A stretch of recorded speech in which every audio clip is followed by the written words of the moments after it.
Išleista Tarybų Lietuvoje ir ten pirmame puslapyje buvo parašyta, kad Tarybų Lietuvos miškų tikslas duoti kuo daugiau medienos liaudies ūkiui. Tai aš nenorėčiau, kad šita situacija dabar pasikartotų ir kad mūsų tikslas būtų duoti kuo daugiau pinigų į biudžetą. Vis tik miškas yra daugiau negu pinigai. Kad miškas, kad medis tikrai ne tik pinigas, įsitikinsit, jei mūsų laidą žiūrėsit ir po reklaminės pertraukėlės.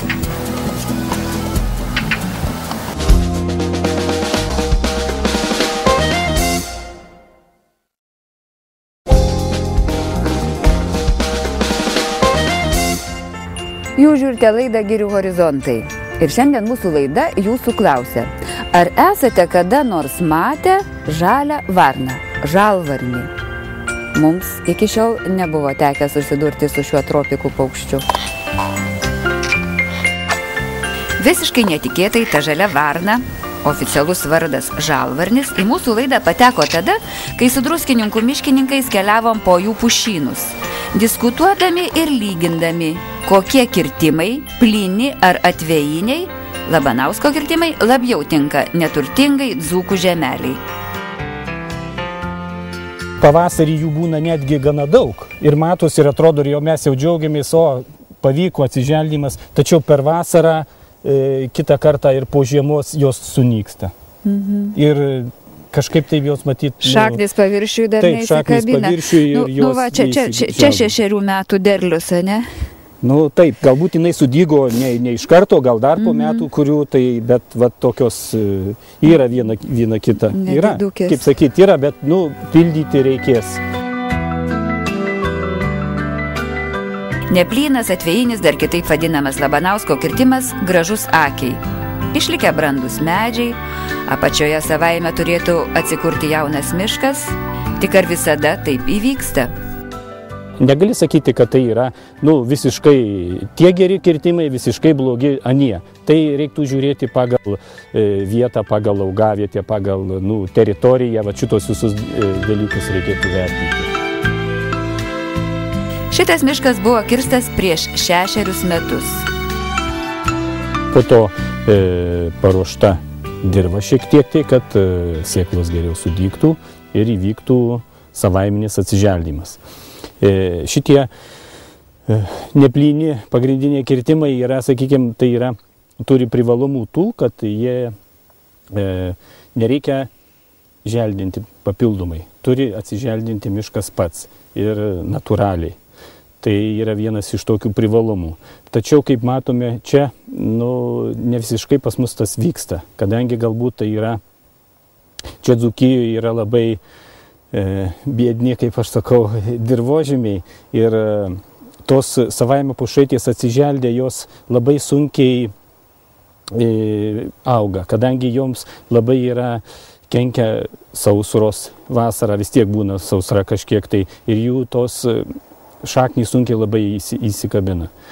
Tai vat yra tokis, kaip sakyti, iš to gero nelabai gaunasi da geresnis, jo.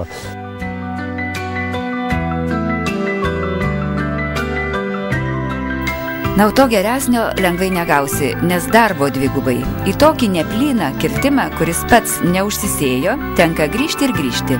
Ruošti dirvą 2 kartus, sodinti sodinukus, laiko prarandi gerokai. Šioje vietoje nuplaukė 6 medžio metai. Reikia įrodymų.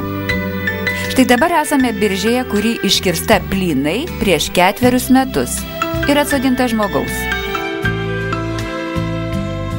Šis labai jaunam amžiui labai lengvai susiskaičiuoja jos amžius, kadangi galima suskaičiuoti, kiek per 1 metus pušaitė užaugo. Tai yra jos per šią vasarą, kiek jinai užaugo. Tai yra jos tarp menturių užaugtas yra jos atstumas. Tai yra čia 1 metų, čia yra praeitų metų, 3 metai ir ten 4 metai. Tai pagal tai, kol jinai jauna, tai taip galima suskaičiuoti pušies amžių. Matome, kaip koks vaizdas buvo praeitoj biržė, kur ten 6 metai ir mes laukiam atsiželdimo, o čia yra 4 metai ir jau koks yra miškas šitoje vietoje. Šalia matosi prieš 15 metų kirstas ir atsodintas miškas. čia yra tos biržų šliejimai tie, kur yra, sakysim, kada biržė yra iškertama, kita galima kirsti šalia, tik tai kada jau ten susiformuoja, kaip sakykime, miškas, tada jau galima šalia kirsti kitą. Kad, čia dėl to, kad tai neatsivertų tos didelės erdvės miškuose.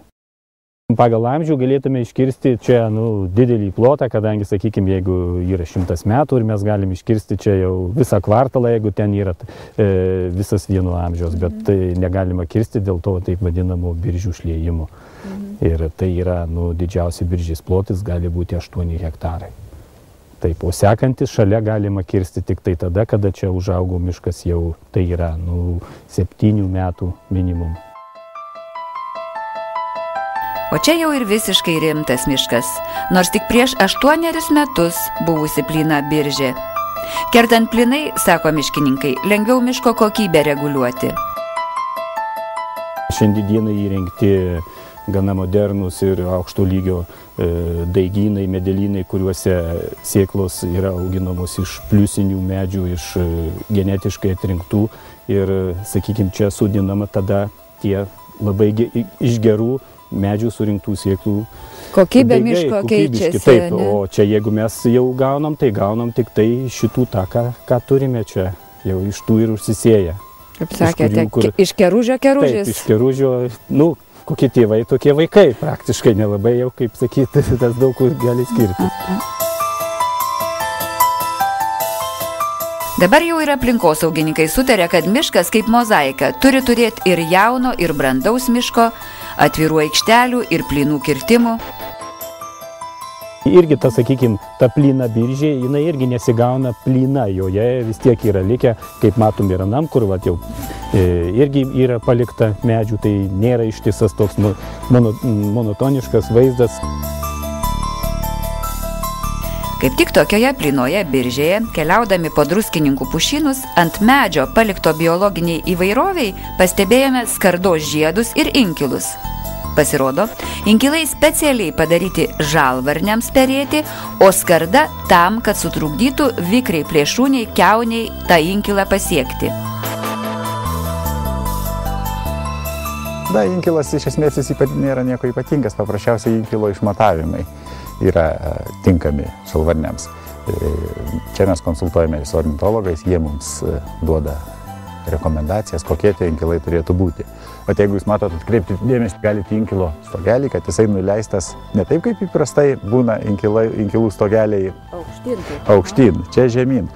Iš tikrųjų, tai yra dėl to, kad kaip inkilas glaudžiasi prie kamieno ir jeigu stogelis yra aukštyn, drėgmė nuteka tarp kamieno ir inkilo ir blogiau išdžiūsta ir tas inkilas greičiau pūva. Tai va čia tokia maža gudrybė. O paukščiai, jam estetikos nereikia, galbūt mums gražiau atrodo inkilas su stogeliu žiūrinčiu aukštyn, bet paukščiai skirtumo nėra. Pagerintas būtas yra, ar ne? Toks sausesnis.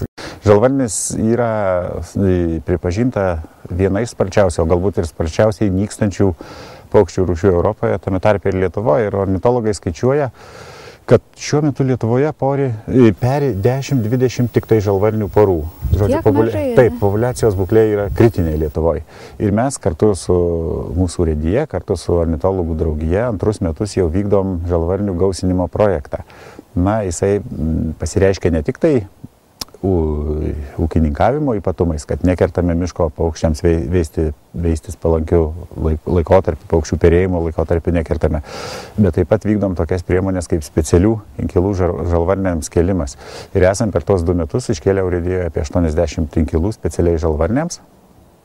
Jie, kaip čia matote, yra specialiai apsaugoti nuo kiaunių, nes praktiškai didžiausias priešas yra kiaunė, kuri nesunkiai įlipa į medį ir gali tuos arba kiaušinius, arba paukščiukus suėsti.